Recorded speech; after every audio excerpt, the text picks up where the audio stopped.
Welcome to today's presentation, 25 Elements of an Emotionally Healthy Life. My name is Chantal DeBrose, and I am a life coach as well as have worked in the corporate world in medical devices and other healthcare arenas for about 30 years. I've been a mentor and a trainer as well. And as I've approached the later years of my life, I've realized that there are some key ideas that are needed in order to have a happy life. Now, I myself have not always had a very happy existence. There were times when misery seemed to be the thing that accompanied me more often than I cared for. But there came a point where I decided that I was going to control the direction of my life and that I wanted more happiness more often. So here are some things that I've discovered that I have found work for most people. The first thing, especially as you get older, is to make sure that you maintain your friendships. You need your friends as the people that you choose to be a part of your life, who can accept you where you are and how you are, not as you were when you were just a little kid.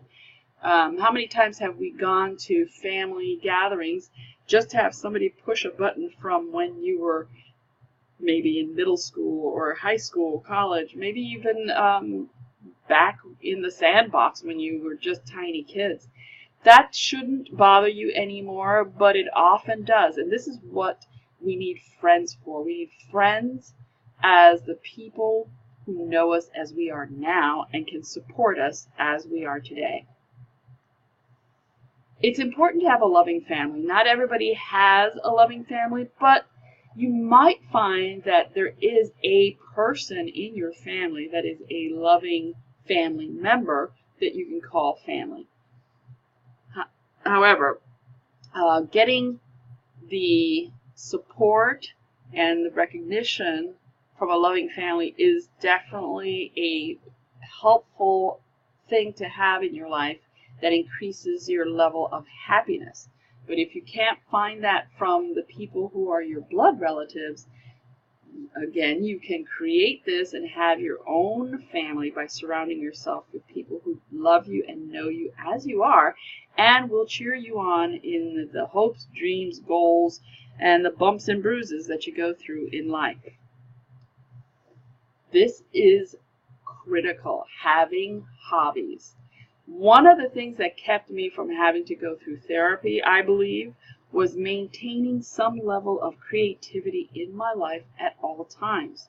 I used to glue things onto boxes and discovered there was a thing called decoupage. So I got really good at making very pretty decorative gift boxes. I did stained glass. I did some fiber art and fabric art and drew and wrote poetry and sang. All kinds of things that just put me out of the stresses of life and put me into the creative part. I will tell you, there is a secret that I want to share. If you promote the creative part of yourself, you will be encouraging the problem-solving part of you. That's where the problem solving exists, where you can be creative, because you cannot solve a problem with only the knowledge of something that has not been newly created. So everybody needs hobbies that they can enjoy and have fun with, but not on the flip side, but additionally, these hobbies are not just fun. They don't just pass the time away. They're not just a meditative way of releasing your mind from feeling stressed. They're also a way of promoting problem solving. Regular exercise. That part had eluded me for so many years. But regular exercise doesn't have to be something that makes you miserable. I see people running down the street with the most miserable look on their faces, and it didn't look like a lot of fun. They were huffing and puffing and sweating, and they had this expression that looked like they couldn't wait till they finished whatever they were doing. I believe that regular exercise should put a smile on your face. I don't mean that if you're lifting weights, you should be smiling constantly. What I mean is you look forward to lifting the weight and you're glad you went through your weightlifting session when you finish it, and you can't you can't wait till the next session occurs. Like the next day you'll work on a different body part. So I'm not talking about it being easy. I'm not talking about it not being effective. I'm simply saying find some joy in whatever exercise you like. So if you like to dance, or if you like to run in a park because you think the parks are beautiful, do that kind of a run. And before you know it, doing regular exercise will become a part of your life, a part of your lifestyle. So calisthenics are very helpful. Keep yourself limber, keep the blood pumping, and you'll enjoy your exercise. The next thing I want to share is learning. Learning is so important in your ability to have a healthy, happy, joyous life. If you feel like you know everything, then you must not know very much, because there is a lot to learn in this world. So if you adopt the mantra that you're never too old to learn something new, you will always be ready to expand your mind. You will bring curiosity and enthusiasm into your life, as opposed to knowing it all and having the same old running through your mindset. Isn't it exciting to have something new, to contemplate a new concept, to learn a new skill, to learn a new language, to visit a new country, to visit a new town, to use another road to get to work, as opposed to the same road that you've been doing for the last 3 or 4 years or 15 years. So I highly recommend learning something new. Number 6, knowing your neighbors. Now, I know that nowadays not too many know their neighbors, and it's easy to just get to know who lives in which house. And hopefully you might meet someone who is mowing their lawn or getting their mail or whatever it is, depending on what kind of setup you're in, whether it's an apartment building or whether it's a single family home or duplex. Get to know your neighbors. It's another way to not go through this life alone. Knowing who are the people in your neighborhood helps to make it a much more interesting place to live, even if all you end up doing is raising your eyebrow going, strange people, but at least you know them. Word games. People like to play word games like Scrabble or maybe a crossword puzzle. You can also do things like find words that are synonyms to words that you already know, words that you don't often use in your vocabulary, in your personal vocabulary, and then try using another word instead. It's a way to keep your mind engaged and sharp, and it makes you feel good about yourself too. So go ahead and learn a new word, use it in a sentence just like when you were in the 7th grade. Bubble baths. Bubble baths are not for everyone, but if you happen to enjoy a bubble bath, then by all means go and allow yourself to enjoy a bubble bath. Some people like the bubbles, others don't need the bubbles. Personally, I prefer just the salt bath. I don't need the bubbles all around me, but it doesn't matter. It's just soaking in a relaxing, warm tub with something that smells really nice, maybe a candle going, maybe some music, maybe a book, maybe nothing, and maybe a bottle of wine or a glass of wine, maybe just a glass of wine, or nothing at all. Just drink water or don't drink anything. Just rest and then do everything else outside of the bath. So bubble baths, or baths in general, are a wonderful way of staying healthy and happy. As you get older and time passes, biting your tongue just doesn't work. It never really was the best way to function, not speaking up. But as you get older, there's a lot of years going on where you have not spoken up, so it starts to build up. So instead of allowing yourself to blow up one day, it's good for you to simply learn. Here we go, learning something new, if this is new for you. Learn how to express yourself in a positive way and learn how to deal with those emotions that are going through you that are probably a result of your childhood. Am I right or am I right? So don't worry about the backlash that you may get from expressing something truthfully. Learn how to deal with that fear of expressing yourself, and also learn how to handle when the person that you're speaking to is relaying what they're feeling. Now, don't even worry if they're yelling or whatever their reaction is.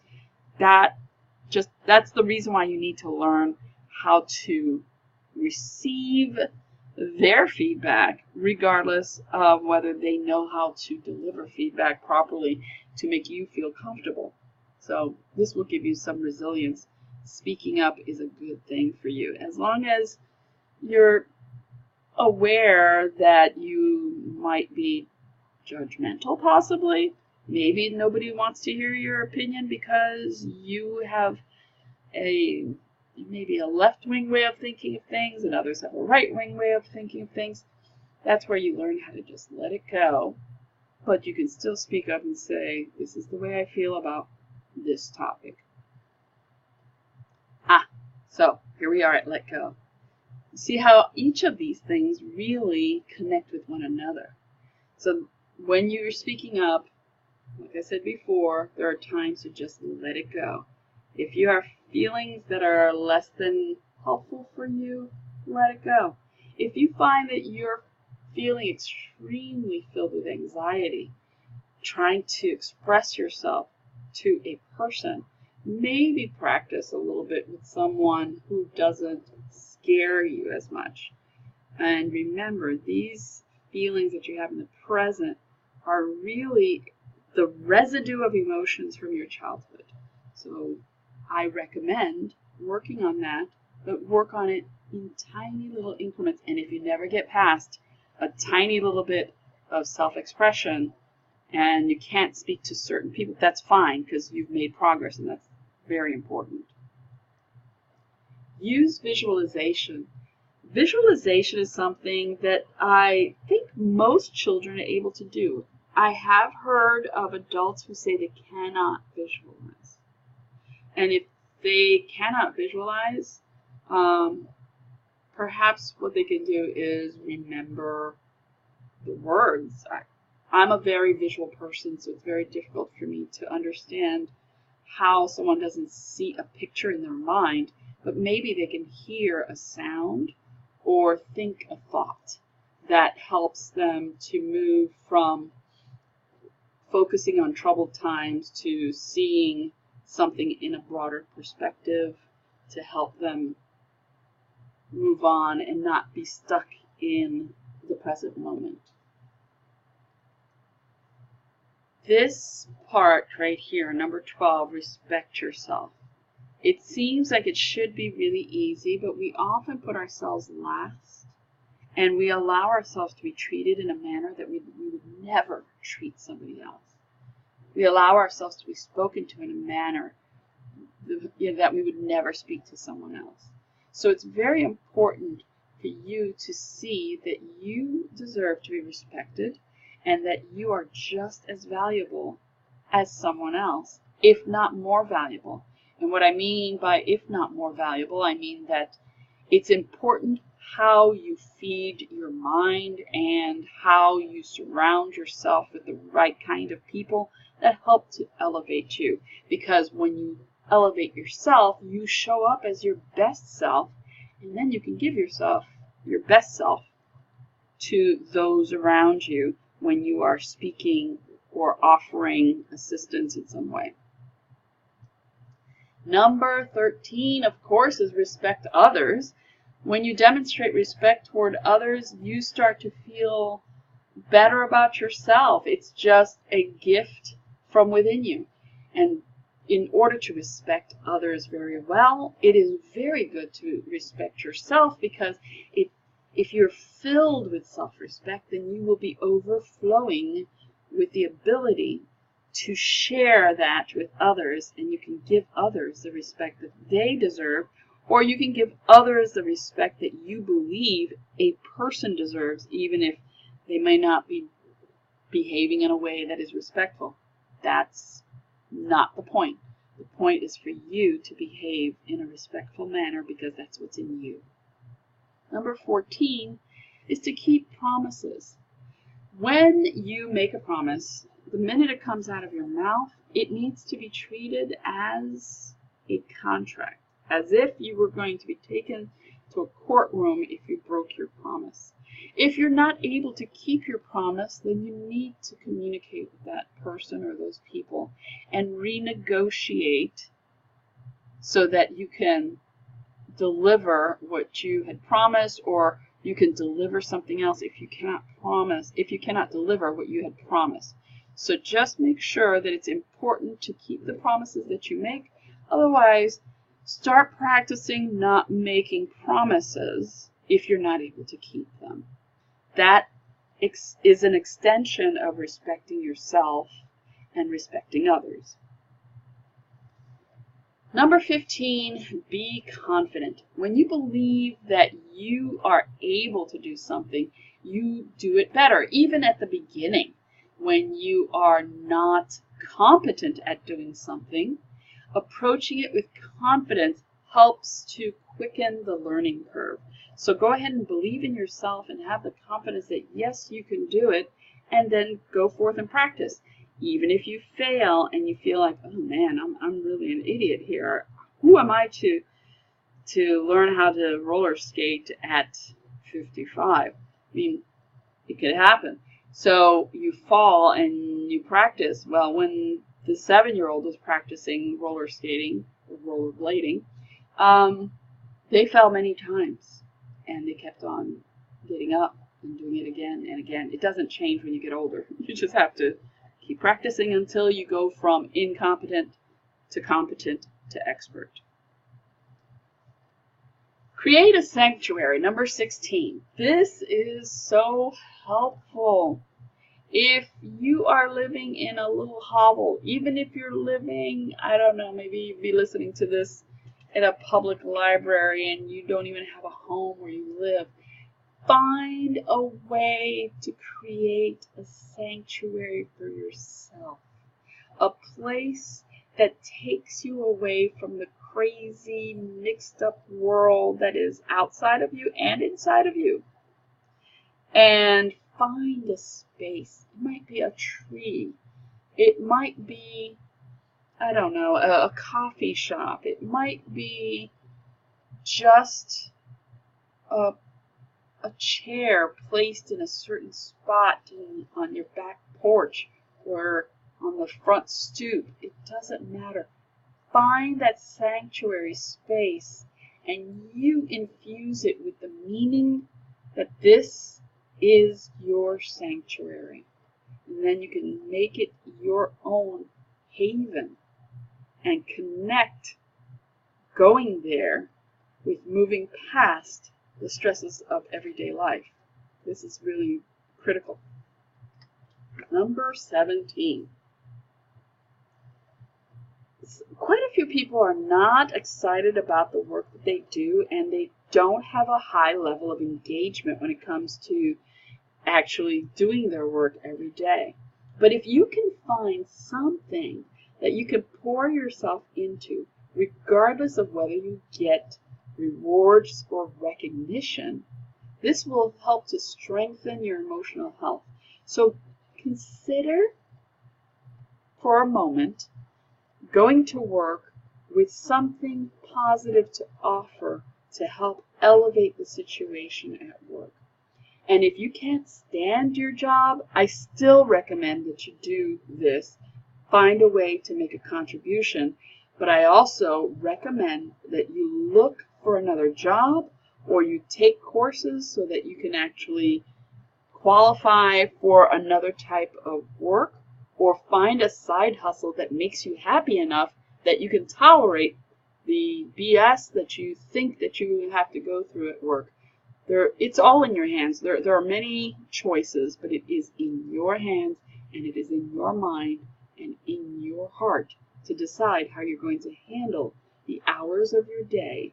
And work is a very important one. So figuring out how to enjoy going to work every day is something that can fall into the category of learning something new. So there you go. Number 18 is do good deeds. Good deeds are so helpful to making you feel good. You help another human being, and it could possibly have a cascading effect where somebody else will help somebody else. Who knows? One good deed might turn into a movement, but do it just because it's a good thing to do, and it'll help you with having a healthy, emotionally balanced life. 19, volunteer. That's an extension of doing a good deed. Volunteer is a lot more formal, where you actually join an organization. If you can find an organization that aligns with your values, then go ahead and contribute to whatever their mission is, and you'll be able to give part of yourself to making the world a better place. So this is an extension of living an authentic life, finding out what is authentically motivating to you, and then participating in that for the greater good. Number 20, think of yourself first. You might think that by doing good deeds or volunteering or going to work with the thought of helping others is putting yourself second, but it's actually putting yourself first.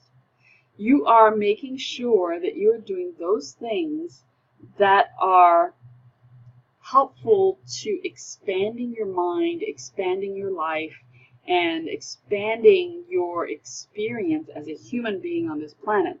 So if you give to others and treat others with respect and treat yourself with respect, you are really working on thinking of yourself first.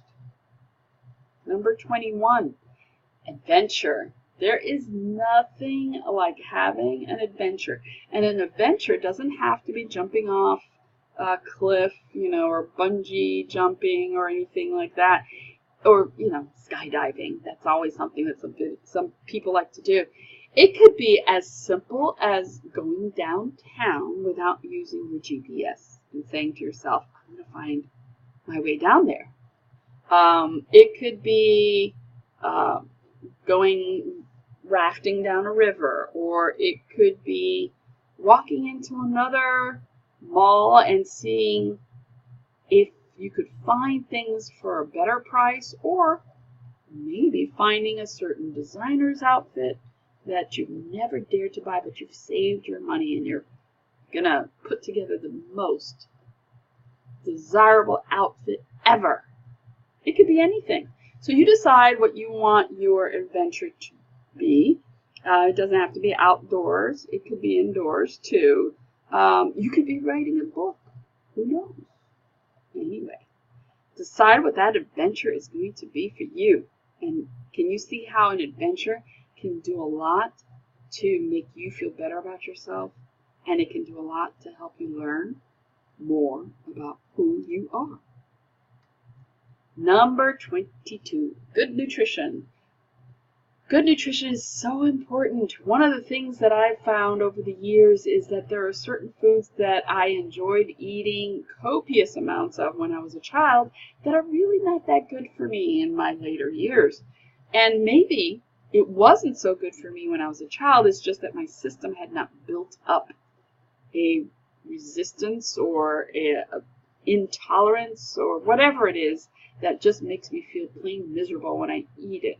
So I might feel happy when I'm eating it, but afterwards I feel miserable. So good nutrition is a little bit different for each people, but there are some basics. Fruits, vegetables, clean meats or no meats at all, whatever you want to do. Avoiding dairy, including dairy. You need to figure out what are the best foods for you. But we all know what good foods are.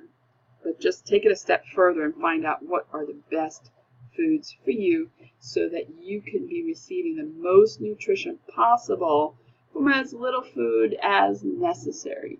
Because I think, give too much importance to quantity over quality when it comes to eating food. So good nutrition and learning ways to make it delicious are very important toward having a very happy and healthy life.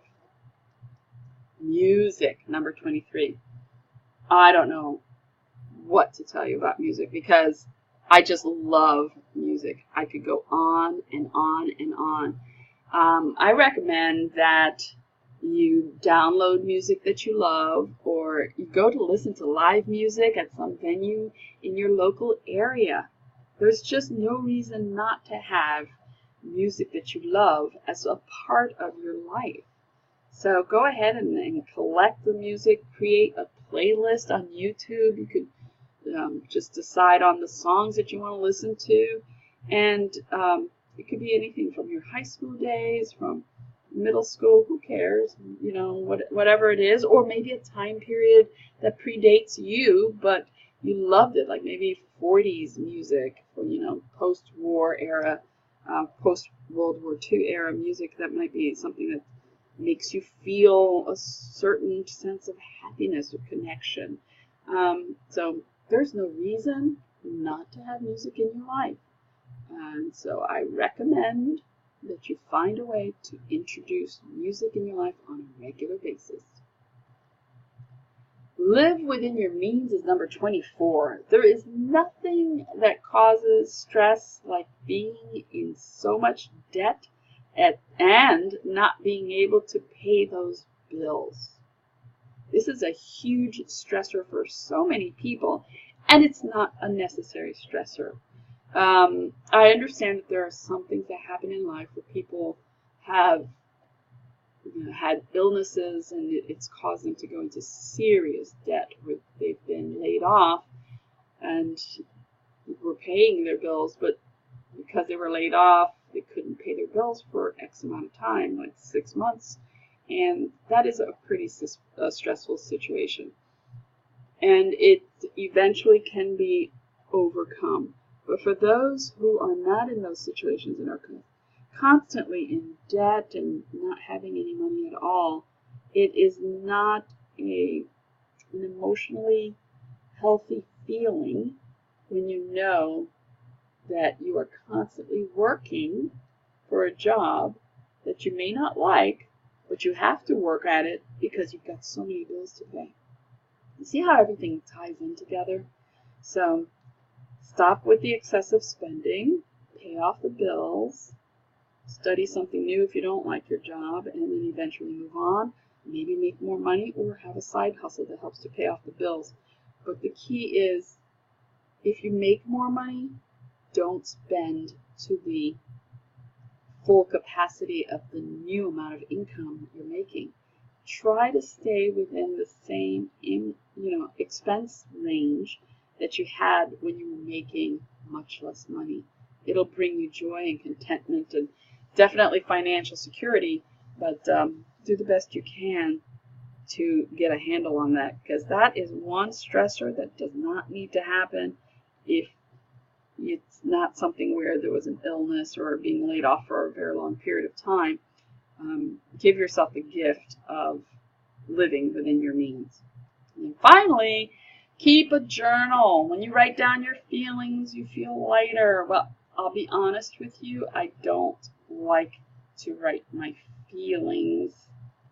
I used to write my feelings when I was much sadder, but as I've gotten more happiness in my life, I like to write goals and plans, and I like to write gratitude. I like to contemplate deeper thoughts of how I could reframe a situation instead of just writing my feelings, because I used to write a lot about how sad I was feeling, and I don't recommend it for people like me who just get too deep into those feelings. But highly recommend that you make sure that the focus is on pulling yourself through. And even if you jot down that you're feeling terribly sad, let's say that someone has passed away and you want to write the journal about how you miss that person, I do recommend starting to shift toward what would that person have wanted for me to do if they were still alive. So you see how I like to change the direction of things instead of staying mired in the present. So that's it. Basically, living an emotionally enriching life has a few ingredients that are very simple. There's nothing difficult about achieving all of these things. You can do it. You can make your life happier, healthier, and much more balanced by just making sure that you experience that healthy and rich life that you deserve.